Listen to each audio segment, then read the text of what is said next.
The rope groaned over the gallows beam, swaying in the heat like a dead thing with a mind of its own. Down below, the wood was bleached and warped, and on that wood stood a boy. His name was Eli Rohr. He was 11 years old, barefoot, with his wrist bound, and he was shaking so hard his knees were knocking together like loose stones. It was July in a town called Mercy's End, and the sky was a sheet of white fire. Even the flies were slow. The town was quiet, too quiet. Doors were shut, curtains were drawn, but you could feel the eyes. People watching from behind window slats and hitching posts, pretending they weren't part of what was about to happen. Marshal Amos Creedy stood tall and stiff as a scarecrow. His badge caught the sun, a single point of blinding light. He held a folded paper in one hand and his Bible in the other. It was pretty clear which one he believed in more. "This boy," he read, his voice dry as dust, "has been found guilty of theft, trespass, and willful evasion of justice. Sentence: death by hanging." Someone in the shadows whispered it. "He's 11. Eli looked smaller than that. His dark hair was plastered to his forehead with sweat.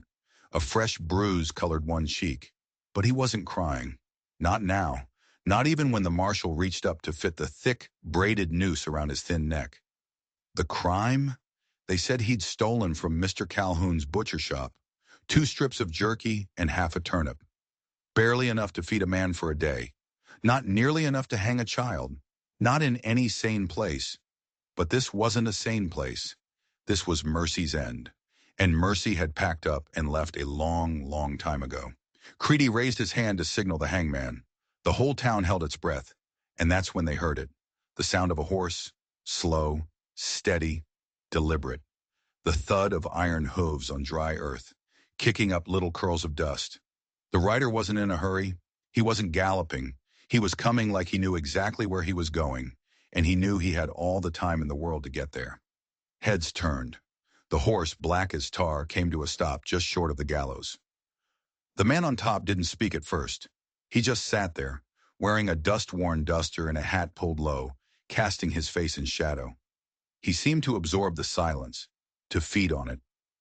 "Marshal," the man finally said. His voice was smooth and low, the kind of voice that never had to raise itself to be heard. Creedy squinted into the sun. "State your business, stranger." The man swung himself down from the saddle. His movements were slow, measured. Every step seemed calculated. His boots left deep prints in the dust as he walked toward the gallows. "Name's Silas Moore," he said. "I bought the butcher shop this morning." A few nervous laughs rippled through the hidden crowd. Creedy's eyes narrowed into slits. "From who?" "From Calhoun," Silas said, pulling a folded deed from his coat. It was crisp and official. "Signed, stamped, and filed in Tucson last week. Got the key, the bills, the inventory right here." He turned his head and looked up at Eli, who stared back with wide, hollow eyes that had seen too much. "Which means," Silas said, his voice now rising just enough for everyone in Mercy's End to hear, "if anything was taken before this morning, it wasn't taken from me. And unless you plan on hanging a strip of jerky, Marshal, you've got no right to hang this boy." The silence that followed was heavy enough to crush bone. Creedy's face went stiff. You could see the gears turning in his head, looking for a way out, looking for a way to keep control. "He ran," Creedy said flatly. The words were a desperate grab for authority. Silas took another step closer, his eyes never leaving the marshal's. "Did you feed him first? Or did you just cuff him and drag him through the dirt?" "That ain't relevant." "A boy talks better on a full belly," Silas countered. He slowly turned his head, scanning the hidden faces of the town. "Y'all ever wonder why a child might steal in the first place? Or were you too busy looking the other way?" No one answered. Even the wind seemed to go quiet, afraid to make a sound. Silas looked back at Creedy. His voice dropped again, becoming cold and sharp as a razor. "You gonna cut him loose, Marshal? Or do I need to climb up there and do it myself?" For a heart-stopping second, it looked like Creedy might draw. His hand twitched, his fingers curling just above the handle of his Colt. The tension was a wire pulled taut, ready to snap. But then the town preacher, who'd been standing behind the marshal like a shadow, finally stepped forward. He closed his Bible with a soft snap that sounded like a gunshot in the silence. "Amen," the preacher said quietly. And that was enough. The wire snapped, but not in the way Creedy wanted. His lip curled in a snarl of defeat, but he stepped back. The hangman hesitated for a moment, then his hands moved, fumbling with the knot. The noose slid off Eli's neck. His whole body sagged with relief, a puppet with its strings cut. When his wrists were unbound, he stumbled forward and fell right into Silas's arms. The boy didn't speak, didn't ask questions. He just held on like he was drowning. Silas turned, carrying the boy, and walked through the silent crowd. He paused in front of a thin, pale woman slumped against a post. It was Eli's mother, Clara Rohr. "I got a place," Silas said. "Out west. It's quiet. You can come too." Her voice was a cracked whisper. "Why?" Silas looked up at the burning white sky, then back at her. His face was unreadable. "Because someone should have done it for me once," he said, "and no one did." He walked on, and not a single person dared to stop him. But as they left the town behind, a cold thought settled over Eli. This stranger, Silas Moore, hadn't just saved him. He had humiliated the most powerful man in town. And men like Marshall Creedy didn't forget. They didn't forgive. This wasn't an ending. It was just the beginning. They rode for hours, the sun sinking behind the hills and dragging long, inky shadows across the land. Clara was so weak she leaned against Silas in the saddle, her breathing shallow and ragged. Eli followed on a small mare, his hands still trembling. He kept his eyes fixed on the dust their horses kicked up, trying to lose himself in the swirling patterns, trying to forget the feeling of that rope on his skin. The ranch appeared at dusk. It wasn't much. A squat adobe house, 2 barns, and a corral. It was built for survival, not for comfort. There was no fence around the property, only miles of empty space, wind, and a profound, echoing silence. This was a place to forget, or to be forgotten. Silas helped Clara down. Her knees buckled, and she nearly fell. "I'm fine," she whispered, but she wasn't. Inside, a small fire crackled in a stone hearth. The place was sparse but clean. 2 chairs, a table, a bed in the corner, and a folded cot. "You can take my room," Silas said, not asking. "You need it more." Eli stood in the doorway, a coiled spring of fear in the suspicion. He didn't know whether to sit down or bolt into the night. "You hungry?" Silas asked him. Eli just nodded once. They ate beans and cornbread in near silence. Clara managed only a few bites before a racking cough shook her thin frame. Eli watched her, his eyes wide with a helpless kind of dread. "That's lung sickness," Silas said after a moment, his voice flat with certainty. "Consumption." Clara gave a faint nod. Doctor in Bisbee said the same, said the dry air might help. Outside, the world had gone completely still. Not even a cricket chirped. "Is this place always so quiet?" Eli finally asked. It was the first full sentence he'd managed to speak. "Mostly," Silas said, staring into the fire. "I built it to forget things. Turns out it remembers just fine." That night, Eli slept on the cot by the hearth. He kept jolting awake, his hand flying to his neck, half expecting to find the rope still there. Each time he saw a shadow in the corner. It was Silas sitting in a chair by the door, a rifle laid across his knees, watching over them in the dark. He wasn't sleeping. He was standing guard. But here's the thing that kept nagging at Eli's mind. Silas wasn't just watching the door, he was watching the windows. Like he wasn't expecting trouble to come knocking. He was expecting it to already be inside. The next morning, Eli found Silas hauling water from a deep stone well. The man worked with a slow, steady rhythm, every movement precise. "You ever dig a well?" Silas asked without turning around. Eli shook his head. "Takes time," Silas said, setting a bucket down. "But it's worth it. Knowing you can survive on your own, not depending on anyone else." He finally turned to look at Eli, and his eyes were intense. "You understand?" Eli nodded, but he didn't. Not really. By noon, Clara was too weak to get out of bed. Silas sent Eli to the barn with a list of chores. Feed the goats, check the chicken wire, sweep the loft. The work felt good. It was simple. It was real. For the first time in days, Eli's hands were doing something other than trembling. That evening, after a quiet supper, Eli finally asked the question that had been burning in his gut. Why'd you really help us? Silas stared into the fire for a long time before he spoke. Because I was you once. Not the same face, not the same crime, but the same feeling. Like the world already decided what you are before you even had a chance to show him different. He paused, and his next words sent a chill down Eli's spine. And because I know Marshall Creedy, I know what he's capable of. He didn't want to hang you for stealing jerky, boy. The jerky was just the excuse. Eli's heart hammered against his ribs. Then, why? Silas looked up from the fire, his face grim in the flickering light. Your father. Did he ever talk about his time working the silver lines up north? Eli shook his head. He never talked about his work. Mom said it was best forgotten. Some things don't want to be forgotten, Silas said darkly. Your father wasn't just a miner, Eli. He was a bookkeeper. He saw things, numbers that didn't add up, names in ledgers that shouldn't have been there. A cold dread began to creep up Eli's spine. This was bigger than a piece of jerky. This was bigger than Mercy's End. He saw proof, Silas continued, his voice barely a whisper. Proof that a whole lot of important men, including our good Marshall Creedy, were getting rich by making other folks disappear. Your father took that proof and he ran. Creedy's been hunting for it ever since. He didn't think you stole jerky. He thought your father told you where he hid that ledger. He was going to hang you to send your mother a message. Tell me where it is, or watch your son die. The room suddenly felt airless. The quiet ranch wasn't a sanctuary. It was a hiding place. And Silas Moore wasn't just a kind stranger.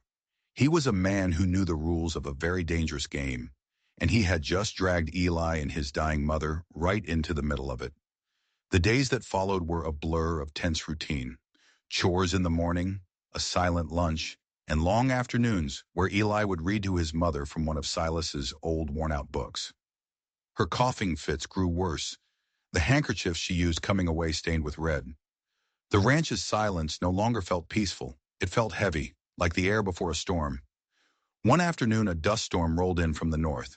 It wasn't rain. It was a wall of thick, red grit that blotted out the sun and screamed like a banshee. Silas moved fast, boarding up the windows, securing the animals. You ever seen a dust storm? Silas yelled over the wind as they dragged the goats into the barn. Eli shook his head. Hold your breath when it hit, Silas warned, no matter what. The storm raged for an hour. The house groaned, and the barn felt like it might be torn apart. When it finally passed, everything, the house, the barn, the very air itself, was coated in a fine layer of red dust. Silas was the first one out. He stood on the porch, his eyes scanning the horizon, sharp and focused. Eli stood beside him. What is it? Eli asked. Footprints, Silas said, his voice grim. Fresh ones. He crouched by the edge of the property, his fingers brushing the prints left in the new layer of dust. They were small, barefoot, more than one set. Children, Silas muttered. 3, maybe 4 of them, moving fast, running. Eli's stomach twisted. You think they're hiding? They ain't the kind who want to be found, Silas said, standing up and staring toward the hills. Which means we need to find them before someone else does. They found them just before dusk, huddled in a dried-out arroyo behind the goat pen. A flicker of movement, a sharp whisper. Run! But only one of them ran. A girl, maybe 13, fast and wiry. The other 2 were smaller, a boy of 9 dragging a heavy sack, and a little girl, no older than 6, who was limping badly. Silas caught the runner by the arm. She spun around in a flash, a rusty, dull knife appearing in her hand. She held it like she knew how to use it. Easy, Silas said, his voice low and calm. Let me go, she snarled, her eyes burning with a desperate fire. Not till I know you ain't gonna stab me with that thing, Silas said. He didn't flinch. He noticed a name, Ruth, carved crudely into the wooden handle. That's yours? The girl, Ruth, froze for a split second. Her eyes were too old for her face, narrowed and wary. A pale scar ran from her temple down to the corner of her mouth. Who are you? She hissed. Silas Moore. This is my land. We didn't take nothing. I didn't say you did, Silas said, his grip loosening slightly. He looked past her to the other two children who had caught up, both of them filthy, with their ribs showing through threadbare clothes. You from the Benson orphanage? Heard they turned out the useless mouths last week. Ruth's eyes narrowed even further. What's it to you? It's to me, Silas said, his voice softening just a fraction, because I know what it's like to be left behind. He nodded toward the distant house. There's food, blankets. You can stay the night. Leave in the morning if you want. The three orphans exchanged a look, a quick, silent conversation of shared hardship. Then, without a word, they followed him back to the house. That night, the house was crowded and quiet. The little girl, Sadie, fell asleep at the table. The boy, Caleb, looked at the clean blanket on his cot like it was a treasure. But Ruth sat with her back to the wall, that rusty knife never leaving her hand, watching every single move Silas made. She expected a trick. She expected poison in the stew. Later, Eli found Silas on the porch. Why'd you let them stay? You think I should have turned them out? Silas replied, sipping cold coffee. No, Eli said. But folks will talk. They'll say you're harboring runaways. I've been called worse, Silas said. He looked out into the darkness. But you're right to be wary, Eli. You don't know who you can trust out here. He turned, his gaze locking onto Eli's. Not ever. The words hung in the air, heavy with unspoken meaning. Eli looked back toward the house, at the new faces sleeping inside. One of them, he realized with a sudden, chilling clarity, might not be who they seemed. Silas hadn't brought them in just out of kindness. He was looking for something, or someone. For a few days, a strange, fragile peace settled over the ranch. Ruth, despite her suspicion, took over feeding the goats with a fierce efficiency. Caleb, quiet and methodical, helped Eli repair the chicken coop. The little girl, Sadie, started to smile whenever Clara would whisper a song from behind the curtain that separated her bed from the main room. You're building a family, Clara told Silas one night, her voice a weak rasp. Just keeping 'em warm till the world remembers 'em, he replied, but he wouldn't meet her eyes. But the world remembered them all too well. News traveled fast in the desert. A man harboring a wanted boy, a dying woman, and a trio of runaway orphans. It was a story too good not to tell. By the end of the week, two riders appeared at the edge of the property. One was Deputy Raylan from Mercy's End. The other was a man in a clean gray coat with eyes like cold nails. He was the kind of man who never got his own boots dirty. Silas Moore, the man in gray said, not even bothering to dismount. You're harboring minors in violation of state property ordinances. Silas leaned against a fence post, arms folded. I'm feeding children. That a crime now? If they're wards of the state, yes. Benson's orphanage has filed a claim. Far as I heard, Benson threw them out, called them dead weight. They weren't yours to take, the man said, his voice flat and devoid of emotion. Maybe not, Silas replied calmly, but they're mine to protect now. The man in gray didn't even blink. He just stared at Silas for a long moment.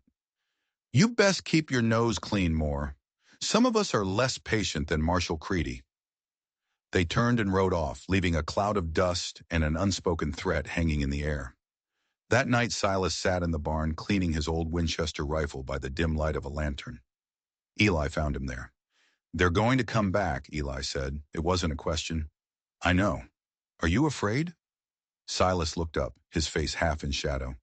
Only of the things I can't shoot at. Like what? He hesitated, the rag pausing in its steady circular motion. Guilt, memory, regret. He looked back down at the rifle. And betrayal. A shiver went down Eli's spine. Betrayal. The word echoed what he'd been feeling ever since the orphans arrived. He looked toward the house. Ruth, Caleb, Sadie. They were victims, yes. But what if they were something else too? What if the man in the gray coat wasn't just talking about the law? What if he was delivering a message meant for someone already inside the fence? They don't like us, Eli said quietly. No, Silas agreed. They don't like what we remind them of. What's that? That the world ain't fair, and that sometimes the ones you think are helpless are the ones who hold the sharpest knives. He was looking right at Eli, but Eli knew he wasn't talking about him. He was talking about the girl in the barn. He was talking about Ruth. The first torch was tossed just past midnight. It sailed through the darkness like a fiery comet, shattering against the side of the chicken coop in a burst of orange and angry sparks. Ruth was the first one to see it. She'd been sleeping in the barn loft, her knife, as always, clutched in her hand. "Fire!" she screamed, her voice cutting through the night. Silas was on his feet before the word was even finished, rifle in hand. He burst out the front door with Eli right at his heels, the cold dirt shocking his bare feet. The coop was already crackling, flames licking up the dry timber. Then came the shots. 3 sharp cracks from the ridge overlooking the ranch. Muzzle flashes lit up the darkness like heat lightning. A bullet splintered the corner of the barn, sending wood flying past Eli's face. Silas didn't duck. He stood in the open, calm as a statue in a storm. "Get the water barrels," he barked at Eli and Caleb. To Ruth he yelled, "The goat trough! Dump it on the far wall!" They moved. Eli and Caleb hauled buckets, the smoke stinging their eyes, their lungs burning. The fire spat and hissed. Ruth, impossibly strong for her size, dragged the heavy water trough, sloshing water onto the spreading flames. Silas raised his rifle, sighted the ridge, and fired once. A single deafening crack. A yelp echoed back from the darkness. More shots came, wild and panicked now. They weren't trying to kill, not yet. They were trying to scare them, to burn them out. "I see 3 of them," Ruth yelled from behind the trough, her face illuminated by the fire. "Scarves over their faces. Cowards!" "Stay down!" Silas snapped, but she didn't. She kept her eyes on the ridge, a strange, calculating look on her face. It wasn't fear, it was something else. Recognition. By the time they got the fire out, the chicken coop was half gone. The attackers had vanished back into the night. At sunrise, Silas walked the ridge. The ground was scorched.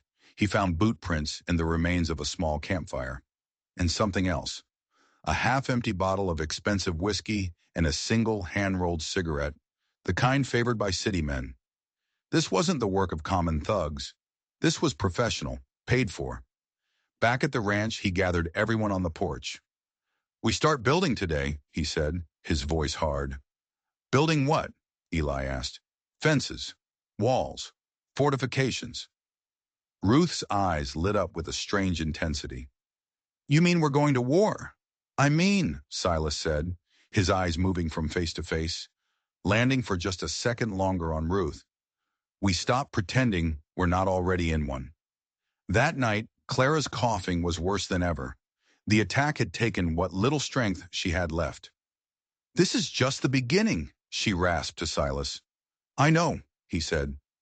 "He's changing," she whispered, nodding toward Eli, who was outside practicing with a small .22 rifle Silas had given him. "He's turning into you." "What's that supposed to mean?" Silas frowned. "Someone who's always waiting for the next shot," she said, her eyes clear and sharp despite her illness. "Someone who never believes in peace.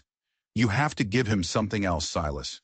Show him how to live, not just how to survive." Later, Ruth found Eli sitting alone under the cottonwood trees. "You ever killed anything?" she asked bluntly. Eli looked up, surprised. "Not yet." "I have," she said, her voice flat. "A man. Almost. Don't know if he bled out." She sat down beside him. "They'll come back, you know." "I know. And when they do," she said, her eyes glinting in the moonlight, "you better be ready." She leaned back, staring up at the stars. "They always come when the wind dies." And as she said it, Eli realized with a chilling certainty that the air had just gone completely, deathly still. But the most terrifying part wasn't the silence. It was the look on Ruth's face.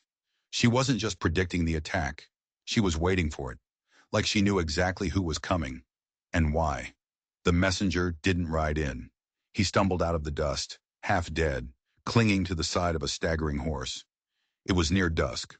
One of his hands was clutched to his side, dark with blood. The other was tangled in the reins. He tumbled from the saddle and hit the ground with a sickening thud. Silas was there in a second. He rolled the boy. He couldn't have been more than 15, onto his back. A bullet had grazed his ribs. His shirt was soaked. "North Trail," the boy gasped, his lips cracked and pale. "They took her. Took all of them." "Who?" Silas demanded, pressing a cloth to the wound. The boy coughed, a wet, rattling sound. "Sadi." She tried to hide, but they saw. His words came in ragged bursts. "Burned the wagon, shot Pa, said they'd hang her if she didn't stop screaming." Silas's hands clenched into fists. "How many of them?" "Too many," the boy whispered, and then his eyes rolled back and he passed out. The name Sadie hit the small group like a physical blow. The quiet little girl with the broken sandal. Ruth's face went rigid, her jaw tight as iron. "They took her," she said, her voice a low, dangerous growl. "Then we're going," Eli said, already turning for his coat.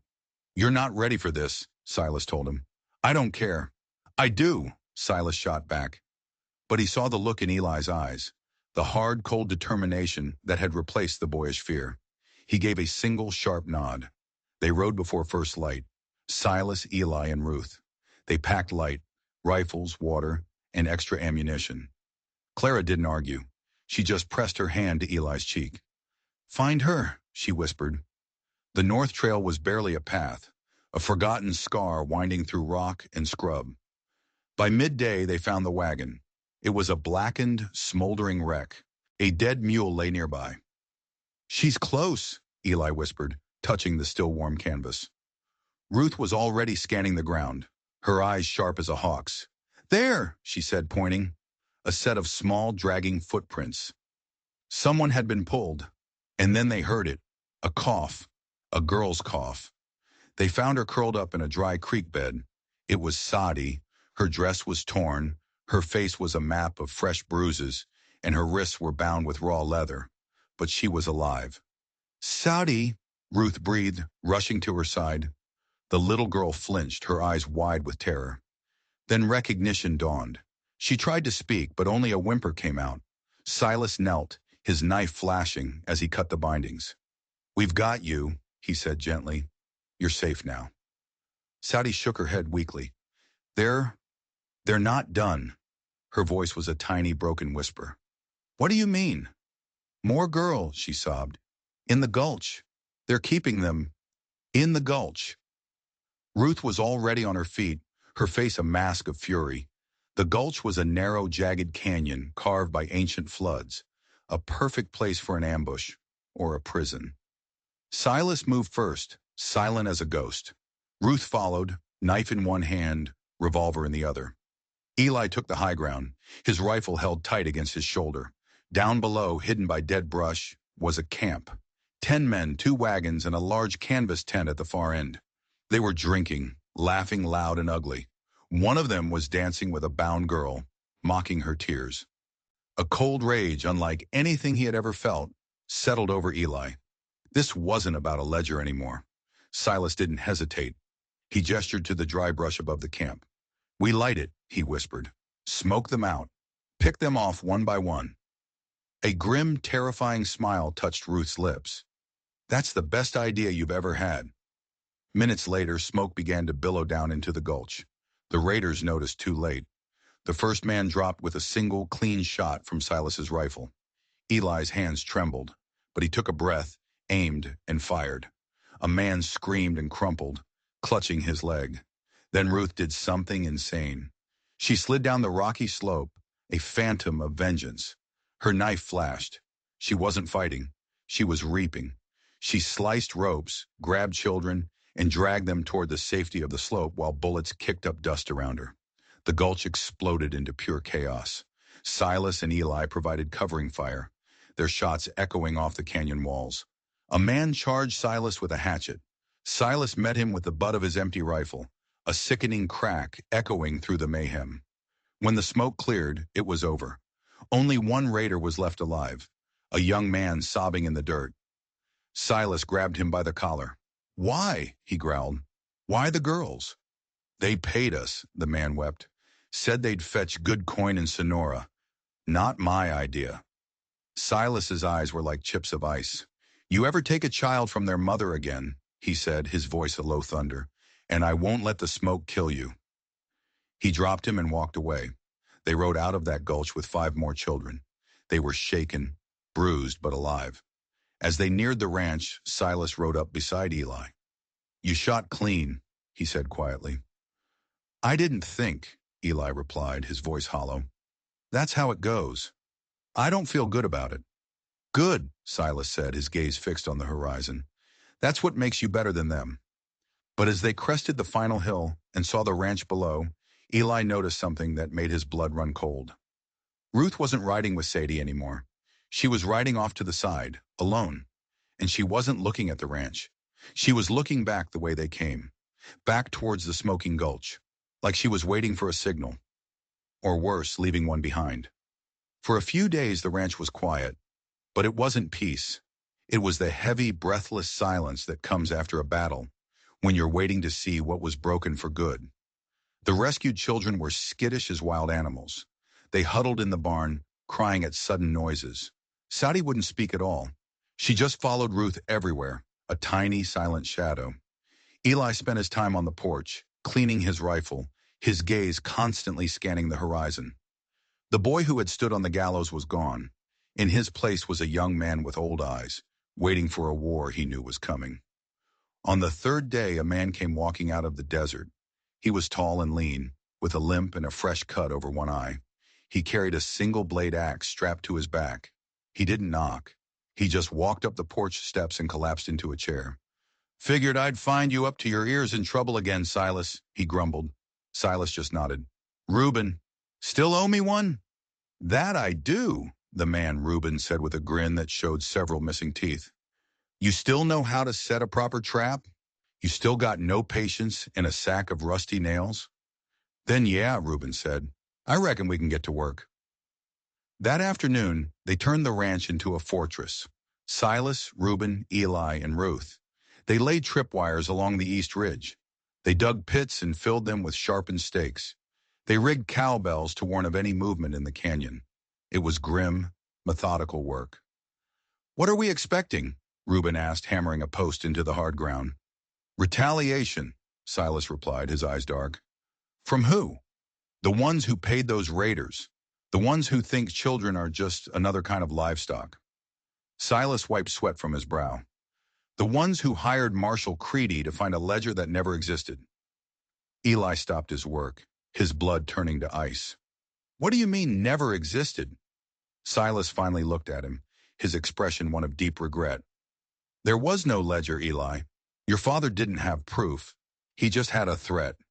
He told Creedy and his partners he had a book with all their names, and he'd release it if they didn't leave him alone. It was a bluff, a desperate move to protect his family." "So, you knew?" Eli felt a surge of betrayal. "You knew they were going to hang me for nothing?" "I knew they were going to hang you because your father made powerful men nervous," Silas corrected him gently. "And nervous men do stupid, brutal things. I came to Mercy's End to stop them, not to find a book." The world seemed to tilt under Eli's feet. His father's legacy, the secret he thought he was protecting, it was all a lie, a ghost story, and people were dying for it. That night the wind picked up, howling and vicious. Eli sat on the barn roof, his rifle loaded, watching the ridgeline. Ruth climbed up beside him. "You smell it?" she asked. Eli sniffed the air. Gun oil, horse sweat, and fear. "They're close." "Good," Ruth said, her voice tight. "I'm tired of waiting." The first shot came at midnight. Then a torch sailed over the barn. This time, there were more of them. 4 riders charging from the east ridge, guns blazing. These weren't the drunken cowards from the gulch. These men were trained. A bullet shattered the porch rail. Silas took cover, firing back with deadly precision. A rider spun from his saddle. Eli fired from the roof, missed twice, then hit a horse, sending it and its rider tumbling. Then Ruth dropped from the roof. She moved low and fast through the chaos, her revolver barking. A man clutched his ribs and fell. She took a grazing shot to the arm but didn't even cry out. She just growled and kept moving, a whirlwind of deadly grace. Inside, Clara had the children huddled in the back room. She held a rifle across her lap, her face pale but her hands steady as rock. The fight was brutal and short. Reuben, swinging his axe like a demon, took down a man who tried to flank the house. Silas caught the last one trying to crawl for his horse. He didn't shoot. He just walked up to him. "You go back and you tell your boss," Silas said, his voice cold enough to freeze blood. "You tell him I'm coming for him next." Afterwards, the ranch was a wreck, but they were alive. Later, Ruth sat beside Eli as he cleaned his rifle. "That your first time shooting at a man?" He nodded. "You feel bad?" "No," Eli said, his voice flat. "Just necessary." But as he looked at Ruth, he saw it. The cut on her arm, it wasn't bleeding. It was a clean tear in the fabric of her sleeve, not her skin. She hadn't been hit. She had faked it. And in that moment, he understood. During the chaos, under the cover of the attack she knew was coming, she had been sending signals. The missed shots, the wild movements. She wasn't fighting with them. She was fighting against them. The storm didn't come with thunder and lightning. It came with a scream. It was just after dawn, the air still and cool. A high-pitched, terrified scream from the east field. Eli was running before he even thought, Silas right behind him. When they reached the fence, the ground was torn up by hoof prints. The gate was swinging open, and Reuben's new axe lay in the dirt, its handle split and stained with blood. A little boy, Micah, one of the children they'd rescued from the gulch, was sitting in the grass, rocking back and forth. He was holding a single small boot in his lap. "They took them," he whispered, his eyes wide and vacant with shock. "They took the others." Silas knelt beside him, his face a grim mask. "How many?" "4," Micah sobbed. "Ruth, Sadie, Caleb, and the new girl, Ellie." He pointed at the broken axe. "Reuben tried to stop them. He told me to run. So I did." Eli's heart felt like a block of ice in his chest. Ruth, despite everything, despite his suspicions, the thought of her being taken, it was a physical pain. "We have to go," Eli said, his voice ragged. "We don't even know which way they went," Silas said, rising slowly. "I do." A small voice came from behind a haystack. It was Ellie, the new girl. She was limping, her dress torn and her lip bleeding, but her eyes were burning with a cold fire. "I jumped the fence," she said. "Hid in the water trough. I saw where they went." She pointed. "Northeast, toward Devil's Bend." Silas didn't hesitate. He didn't question how she'd escaped when the others hadn't. He just turned to Eli. "Saddle up." They rode like the devil was at their heels. Devil's Bend was a notorious smuggler's pass, a narrow trail with a sheer cliff on one side and a 1,000-foot drop on the other. A perfect trap. They spotted them from a ridge above the pass. 2 wagons, 8 riders. The children were tied up in the back of the second cart. "What's the plan?" Eli asked, his knuckles white on the reins. "We split up," Silas said, sliding from his horse. "You take the high ground. Start firing, keep them distracted. I'll block the road ahead. We'll squeeze them from both sides." He looked at Reuben, who had appeared beside them, limping badly, but holding a sharpened fence post like a spear. "Reuben, you come with me." He then turned back to Eli, his eyes deadly serious. "Don't miss." The ambush was sudden and violent. Silas and Reuben blocked the narrow pass. The first rider went down with a clean shot from Silas's rifle before he even knew what was happening. Then Eli opened fire from above. Panic erupted. The riders were trapped. Reuben, with a guttural roar, charged into the fray, his makeshift spear finding its mark. Eli scrambled down the rocks toward the wagon, cutting ropes, pulling the terrified children free. "Sadie!" he yelled, helping the little girl out. "Where's Ruth?" Sadie was sobbing, pointing toward the back of the wagon. "They hit her. She wouldn't stop fighting them. I don't know if—" And then Eli saw her. She was lying just outside the wagon, her arms at an unnatural angle, a dark stain spreading across the middle of her dress. Her rusty knife was still clutched in her hand. But her eyes were open and staring at nothing. Eli fell to his knees beside her. He touched her cheek. It was still warm. For a moment he couldn't breathe. All his suspicion, all his anger at her betrayal, it all vanished, replaced by a hollow, aching grief. Silas came and stood behind him, his boots covered in dust and blood. "She fought," he said, his voice heavy. like she always did. He knelt and gently pried the knife from her fingers. He looked at the blade, then at the handle, and that's when he saw it. Carved into the other side of the handle, almost invisible unless you were looking for it, was a map. A tiny, crudely scratched map. It showed a river, a canyon, and a single marked location. Devil's Bend. Eli's breath caught in his throat. It wasn't a betrayal. It was a message. Ruth knew she was going to die. She had let herself be captured, fought just enough to be convincing, and left them a clue. She had led them right to this spot. She had sacrificed herself to save the others. Eli looked from the knife to the still form on the ground. He hadn't understood her at all. He had been so busy waiting for the enemy at the gates, he had never realized the bravest soldier of all was sleeping in his own barn. They buried her at sunset under the big cottonwood tree back at the ranch. Sadie placed a small bundle of wildflowers on the simple stone marker. Clara, her voice frail but clear, sang an old, sad hymn.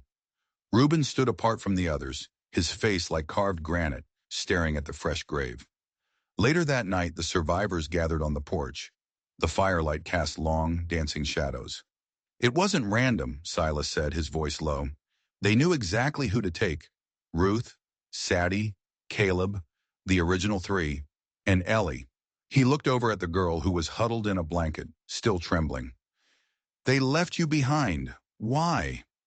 Ellie finally looked up, her eyes filled with a terror that went beyond the day's events. Because I wasn't on the list, she whispered. I wasn't from the Benson orphanage. I was from the camp at Dead Man's Crossing. I escaped a week ago. The name hung in the air like poison. Dead Man's Crossing, an infamous hub for traffickers and the worst kinds of scum. They're not just taking orphans from Benson's, Reuben growled. They're running a network, moving children all over the territory. Clara, holding a map on her lap, pointed a trembling finger. These are the names my husband found, she said, her voice stronger than it had been in weeks. Traders, transporters, men who profit from misery. He didn't have a ledger, but he had names. He memorized them. She tapped the map. This one, Chambers. He runs the operation at the crossing. Eli stared at the name. A cold, clear purpose was forming in his mind, hardening his grief into something sharp and dangerous. He looked at the knife in his hand, Ruth's knife. He wrapped a scrap of her torn dress around the handle. We don't wait for them to come back, Eli said, his voice quiet but steady. We don't defend. We hunt. Silas looked at the boy. No, the young man before him. He saw the fire in his eyes, the same fire he'd felt himself so many years ago. He gave a slow nod. Yeah, he said, we do. They left before sunrise. Silas, Eli, and Reuben. No goodbyes, just saddlebags packed with ammunition, dried meat, and a thirst for retribution. They rode for 2 days, pushing hard. On the third morning, they reached the desolate, rocky terrain that led to Dead Man's Crossing. They scouted the camp from a ridge at dusk. It was just as Ellie had described. A dozen men, clean tents, organized rifle racks, and a man in a long, expensive coat sitting by the main fire, laughing as if he didn't have a care in the world. That's him, Reuben whispered, spitting tobacco juice. Chambers. Runs this whole section of the operation. He doesn't look so tough, Eli said, his hand tightening on Ruth's knife. He ain't, Reuben grunted. His men are. But the snake is useless without its head. They waited until midnight, until the camp was quiet and the moon was hidden behind the clouds. Then they moved. They were 3 ghosts against a dozen trained men. The odds were impossible, but they weren't fighting for odds. They were fighting for Ruth. Silas moved first, a shadow among shadows. He disabled the 2 guards near the horses without a sound. Reuben circled wide, his axe a dark crescent in the dim light. Eli took the high rocks, just like at Devil's Bend. He found his target, a man standing watch near the main tent. He breathed out slow, just like Silas had taught him. He thought of Sadie's bruised face. He thought of Ruth's empty eyes. He squeezed the trigger.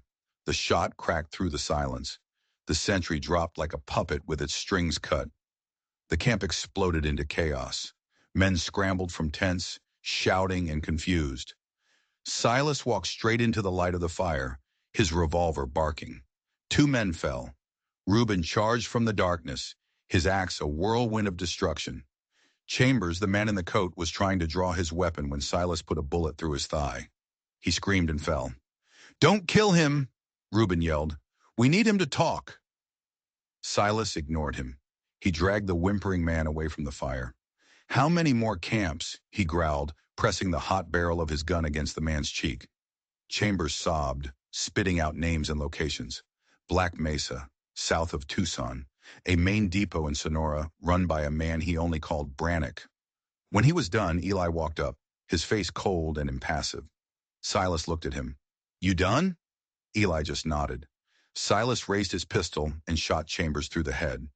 "Good," he said, not a trace of emotion in his voice. "I was tired of listening to him."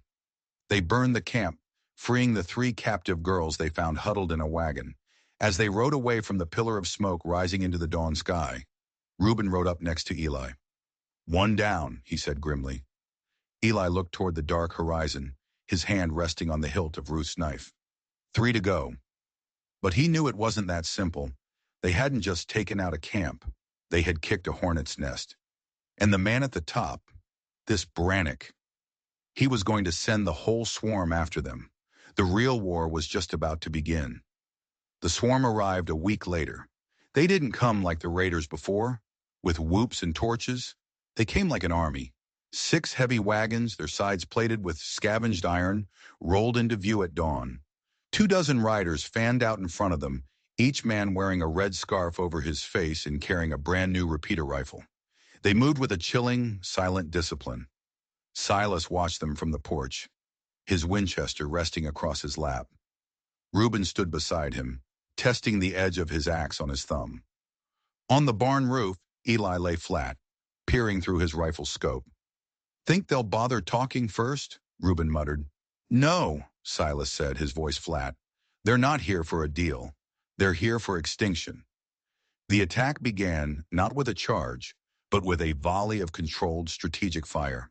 They were testing the ranch's defenses, probing for weaknesses. Bullets chewed up the porch rails and splintered the barn door. When the first 2 riders were foolish enough to cross the outer fence line, Silas fired once. The man fell. From the roof, a flash of steel, Eli had thrown Ruth's knife with deadly accuracy. The second rider slumped in his saddle, a hand flying to his neck before he toppled over. Then all hell broke loose. The riders split into squads, executing a practiced, flanking maneuver. 5 stormed the front porch. Reuben met them with a roar, his axe a blur of motion. He was a force of nature, a cornered bear. But there were too many of them. Silas stepped through the doorway, his revolvers bucking in his hands. 3 shots, 3 more dead men. But more kept coming. "They're circling wide," Eli yelled from the roof. "Headed for the barn." Inside the house, Clara had the children barricaded in the small root cellar. Her cough was a constant, rattling thunder, but her eyes were fierce. "You only open this door if you hear my voice," she commanded. "No one else's." The battle was a chaotic storm of dust, smoke, and gunpowder. Reuben took a bullet to the shoulder but fought on, gritting his teeth. Silas reloaded behind an overturned water trough, a long gash bleeding freely on his arm.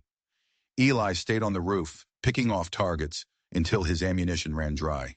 He dropped down, landing with a thud beside Silas. "We're losing ground," he gasped. "Not yet," Silas said, but his voice lacked conviction. A shot rang out, closer this time. Reuben cried out and fell to one knee. "Go!" he bellowed, pointing his bloody axe toward the eastern ridge. "Get to the traps. I'll hold them here." Silas grabbed Eli, and they sprinted through the chaos, back toward the ridge where they'd laid the snares and pits. They lured 5 men into the trap. It was a desperate, bloody affair, but it bought them time. Then from behind the last wagon, a new figure emerged. A man in a fine black coat with silver buttons, riding a powerful black stallion. He held a flare gun like a king holding a scepter. It was him. It had to be. Brannick. He rode as if he were immune to bullets, his cold eyes scanning the battlefield. He wasn't a fighter. He was a general, and his presence alone seemed to rally his men. Silas knew in that moment that they couldn't win. Not like this. "Get the kids," he said to Eli, his voice urgent. Take them through the north break in the fence. Hide in the canyon. Don't stop running." "I'm not leaving you," Eli yelled back over the gunfire. "That wasn't a request," Silas roared. He grabbed Eli by the shoulders, his eyes boring into him. "You live. You get them out. You live. That's an order." Eli stared at him, his heart breaking. He gave a single jerky nod. Then he turned and ran toward the house. Silas walked out from behind the rocks. He stood alone in the open, rifle held loose at his side, facing down an army. Brannock saw him and smiled, a cruel, triumphant curl of his lip. "Silas Moore," he called out, his voice carrying across the field. "You've made quite a mess of my operations." "I've got a bit more mess left to make," Silas called back. Brannock laughed. "It ends here." He raised the flare gun. Behind him, 3 of his riders broke off, galloping toward the house, aiming to cut off Eli's escape. And then another gunshot echoed across the ranch. But it wasn't from Silas. It came from the porch of the house. Clara stood there, pale as a ghost, blood on her lips from her violent coughing, but she held a heavy rifle in her hands. She fired again, her aim steady. One of the riders screamed and fell from his horse. The other 2 turned their attention to her. It was the opening Silas needed. He moved, a blur of deadly motion, taking out both men before they could fire on Clara. The dust began to settle. It was down to 2 men, Silas bleeding from a dozen minor wounds, and Brannock, who still sat untouched on his horse. Brannock had dropped his flare gun, but not before firing it. A streak of brilliant red smoke climbed into the sky. A signal. "It's too late, Moore," Brannock sneered. "You killed a few of my men, but more will always come. My reach is long. My pockets are deep. There's always more." "Not this time," Silas said, and he shot him. Point blank. The man who thought he was a king fell from his saddle like a sack of grain. An hour later, Eli returned with the children. They found Reuben leaning against the barn, his arm crudely bandaged, his face like stone. They found Clara collapsed on the porch, her breathing faint but steady. And they found Silas by the cottonwood tree. He was lying on his back, his hand resting near Ruth's grave. The smile on his face was faint, but it was there. It was a smile of peace, of a job finally, truly finished. Eli fell to his knees beside the man who had saved him, who had taught him, who had become the father he'd never really known. He had followed his orders. He had lived. But now, standing in the ruins of the ranch, surrounded by the silent, sleeping children, he had no idea how to begin. Spring came slowly to the high desert that year, as if it were hesitant, unsure if it was welcome. But it came. Wildflowers, defiant and bright, bloomed on the 2 fresh graves under the cottonwood tree. The grass grew tall, covering the scars of the battle. The wind, when it blew, no longer seemed to howl with grief. It whispered. The ranch was rebuilt. Not just the fences and the barn, but something more. Word spread, not through stories of violence, but through whispers of sanctuary. They started to arrive, in 2s and 3s. Runaway children, families who had lost everything, people who had run out of places to run. They came seeking what the world had denied them. A second chance. Eli, now 15, was the heart of it all. He was quiet, his eyes still holding the shadows of all he'd seen, but his hands were steady. He oversaw the building. He organized the planting. He taught the younger boys how to track and the younger girls how to mend a fence. He still wore Ruth's knife at his belt, and he still carried Silas's rifle when he walked the perimeter at night. Clara's health, miraculously, began to improve. The dry air and the peace, or maybe just the sheer will to see her son's creation thrive, seemed to mend what medicine could not. She became the ranch's grandmother, reading stories to the children in the small schoolhouse they built beside the west pasture. One evening, as the sun set, painting the sky in shades of orange and purple, Clara sat with Eli on the porch. The sound of children's laughter drifted up from the corral. "You've built something beautiful, Eli," she said softly. Eli looked out over the land, at the new buildings, the green fields, the lights starting to glow in the windows. "We just finished what he started," he said, his gaze drifting to the 2 crosses under the tree. "He would be so proud of you." Eli didn't answer. She touched his hand. "You can let him go now, you know. You can let the anger go." Eli looked at her, and for the first time in a very long time, a real, genuine smile touched his lips. It was a sad smile, but it was a start. He never let me go, Eli said, so I don't think I ever will. But the anger, I think that's already gone. Years passed. The Morn Ranch became a legend, a safe harbor in a harsh world. They said it was run by a young man with old eyes, a man who never raised his voice, but who everyone listened to. They said that if you were lost, if the world had spit you out and forgotten your name, you could ride west until you found a place where the fences were meant to keep people safe, not to keep them out. Eli never left. He found his peace not in forgetting the past, but in building a future from its ashes.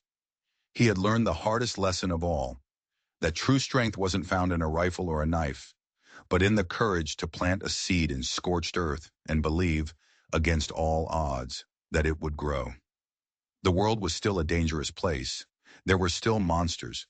But here, in this small pocket of the desert, a boy who was once condemned to die had built a sanctuary. He had taken a place called Mercy's End and turned it into a new beginning. And the wind, it stayed, soft, steady, carrying the scent of wood smoke, fresh bread, and the promise that even after the darkest night, the sun will always, always rise.